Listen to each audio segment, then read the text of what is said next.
Vitality. It's Yarn, and I'm making a habit of this today, it would appear. Congratulations on your win, but I want to go way down to that bot lane where you had that Kench-Kog'Maw combination. It's something I've been hoping to see, and you finally made it true. What made it so strong, in your opinion?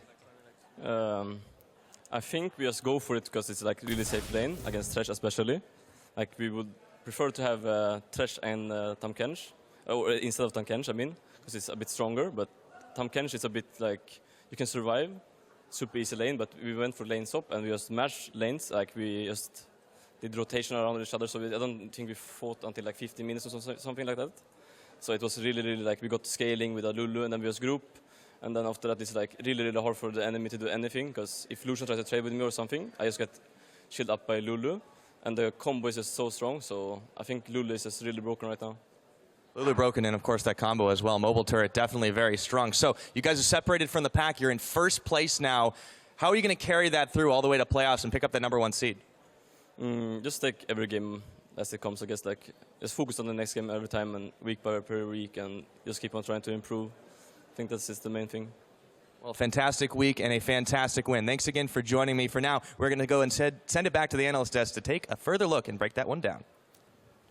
Thank you very much. Well, Hjarnan broke down a lot of the comp there as well, and we were looking at it and seeing that UOL actually didn't play bad. They even played the team fights very well at some points, but what Vitality has drafted was just unkillable, and they executed perfectly. I agree, and I want to answer Pulse's question. I think Vitality completely outdrafted UOL. I also think Vitality has some of the most interesting pick and ban phases in the European LCS at the minute. They're playing some oddball team compositions from time to time. Yesterday, the Bard Zillion comp was a great one. That was very exciting. And if you look at the pick and ban for today's game, the number of flex picks, Lulu, Quinn, Tahm Kench, the mind games that are going on there in terms of who's going where. And, you know, that Quinn comes out, you assume that's going to be top lane. You assume Lulu's going to be mid lane. And in the umpteenth hour, Vitality say, nope, they pull a switcheroo, get favorable lanes in every single matchup.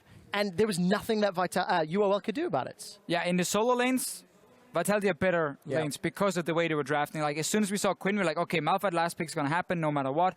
Counter pick into Quinn, it did happen. And then again, you swap it into Nuke Duck. So the way Vitality drafted the comp was, first of all, you have good mixed damage because you get physical damage from the Quinn in this case here.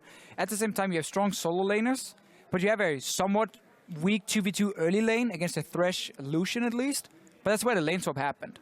And it was just tower trade, lane swap, but then you open up the map for Quinn. You have your Lulu then always just catching the wave, and then you just have this 2v2 safe lane now, where Tahm Kench can always just save his ally on a long lane and just run away with it, and you just survive for basically 15 minutes. And then you start team fighting, and it's almost impossible then for Unicorns to win. And it's another game where we're seeing a lane swap tower trade with a team that has Kog'Maw. Why are we still seeing this? If a team that has Kog'Maw, we know that he wants to get through the laning phase, we know he wants to get some items, and they're just being allowed to get Rage Blade almost uncontested, I think the third time this week already. It's a question that I think the teams have to figure out an answer to if Kog'Maw stays as relevant. It's just one of the problems when you're so used to always trade and just mirror. So like, okay, you know, we take the first tower, they take the first tower, now we swap it around, we take another tower. You have to adjust then on the fly, and then say, no, we send our dual lane back to the lane where we just took the tower to take the 2v2 lane. That's one of the ways you can slow it down, but you still end up losing a little bit because you're returning to a lane where you can't push anything.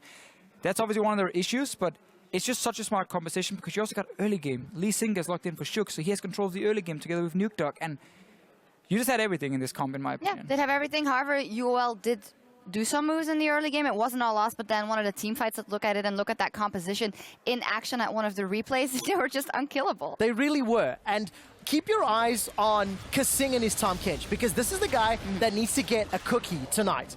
The number of times he saved his teammates. First of all, mitigating the unstoppable force there from Vizachachi's Malphite. And remember that no matter who gets caught out, the single target CC that can come down from the rest of your well will just allow Kasing, if he's positioned correctly, to save somebody. Hjarnan, in this particular team fight, was allowed to sit and auto-attack for 3-4 seconds as a mobile turret, just standing, placing himself down, because there was no threat. All of the engage from UOL had been used on the support and the top laner, and they're not even the real threats. I think Unicorns missed the timing just a little bit on when Tahm Kench would spit out Lulu, because they were planning on getting both with it, so there's no ulti from Lulu, because you can see her, knock her up, and then like burst down the Tahm Kench potentially.